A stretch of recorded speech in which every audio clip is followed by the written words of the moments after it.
Sai friends, இந்த வீடியோவில் நம்ம வந்து ஐபேடில் வந்து ப்ரோ வந்து M2 சிப்செட் தான் பார்க்குறோம். ஸோ இது வந்து ப்ரோவில் வந்து பார்த்தீங்கன்னா உங்களுக்கு M2 சிப்செட்டில் இது வந்து 11 inch model, wifi plus cellular. இது வந்து 256 GB வேரியண்ட் வந்துடும். ஸோ பேக் சைடு காட்டுறேன் பாருங்கள்.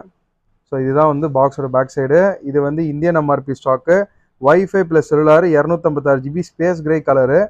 ஸோ இது ஆன்லைனில் பார்த்தீங்கன்னா உங்களுக்கு அரௌண்ட் 1 லேக் கிட்ட 1 லேக் மேலே தான் வரும் ஆக்சுவலாக. ஸோ இதோட கரெக்டான எம்ஆர்பி ப்ரைஸு கண்டிப்பாக 1 லேக் ஒரு 20,000க்குள்ளே இருக்கும். ஸோ இது நம்மக்கிட்ட வந்து பார்த்தீங்கன்னா உங்களுக்கு அப்படியே வந்து ஒரு 30% கிட்ட கம்மியாக தரோம். அது ஆக்சுவலாக இது இந்தியன் எம்ஆர்பி, பாக்ஸு கிட்லாம் அன்யூஸ்டாக இருக்குது, எதுவுமே யூஸ் பண்ணலை, இன்னும் ஆக்டிவேஷன் மட்டும் தான் ஆயிருக்கு. 11 மாதம் வாரண்டியோட வெறும் 77,500க்கு நம்ம தரலாம். IPad bro 4th generation M2 chip set ரொம்பவே கம்மியான ப்ரைஸு, ரொம்பவே பெஸ்ட்டான ப்ரைஸில் தரோம். இன்ட்ரெஸ்ட் இருக்குன்னு காண்டாக்ட் பண்ணுங்கள். ஸோ இந்த டீல் வந்து உங்களுக்கு லிமிடெட் டீல் தான். இன்ட்ரெஸ்ட்